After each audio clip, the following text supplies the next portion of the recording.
As you know, we're nearing the longest economic recovery in modern history. And as Isaac Newton once observed, what goes up must come down. This is a time to save for our future, not to make pricey promises we can't keep. I said it before and I'll say it again. Let's not blow it now. We've worked too hard for that. I have some charts here, and through discussing those, I want to go over our budget situation. Revenues have grown since January, but so have expenditures. And we're getting further and further away from the recession. And that's something that people ought to keep in mind, because the longest recovery ever was 10 years. And we're getting very close to that 10th year. So let me just go over a few things. First, the big spending. If you notice, K-14 schools, funding at an all-time high, $78.4 million. In the recession, it was down at 47. That's real money. It's going to kids, over $4,000 per child, extra money. On the other side, we have the medical health spending. You see, we're starting at 43 billion, and now we're up to 103.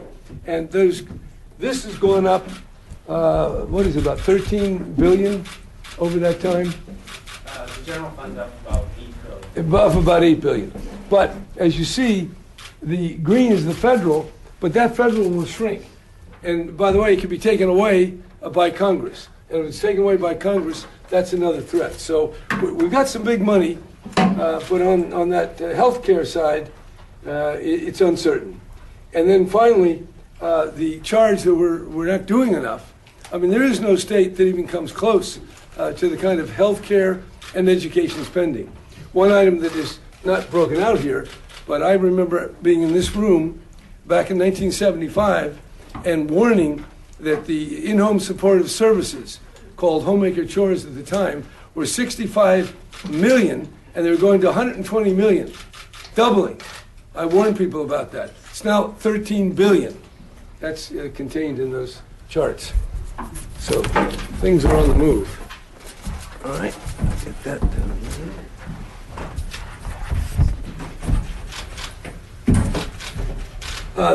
This chart illustrates where we are. The longest recession, the longest recovery rather, started in April 1991, and as you see, it's 10 years.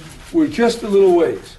We're right here, right now, and we get to there, then we have an overhang, and overhang meaning we're beyond anything that's happened before. Now, one thing that I've sometimes missed, and I think we all tend to forget it, the revenue that we project is not in the bank. It is a prediction of revenue to come.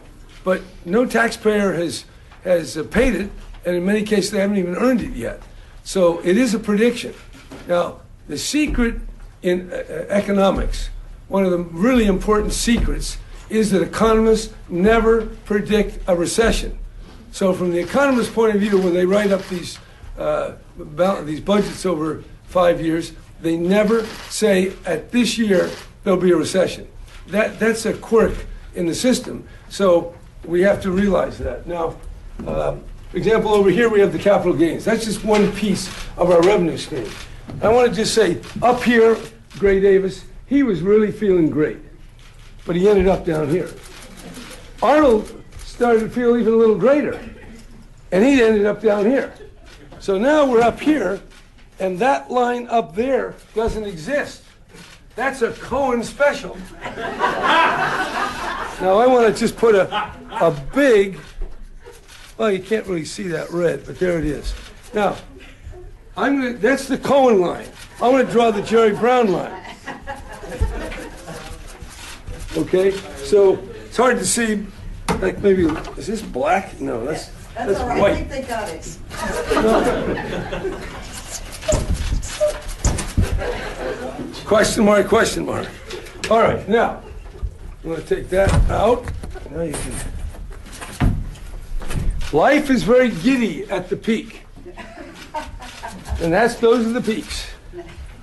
But I'm not giddy. I'm pretty. That's it on that side. Oh, that's it on that one. Okay. Yeah, we have this little one. This is another one of the more famous charts. When I used to show it, we didn't have these little black boxes. But if you know, there's where it all started in happy times. And then that was the more than a decade long of real economic hardship. So we're up here. There are some people who think this will never happen. In fact, we had people talking at this period that we're in a new economy. Because of globalization and technology, we don't have those old nasty recessions, but they're going to come.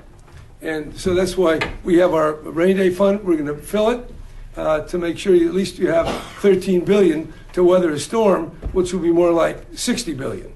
So that's the way it is. And I think it's 15,000 people in California pay 25% of the income tax. And the income tax is 70% of the revenue. So other than that, there's money for homeless, money for state buildings, money for mental health.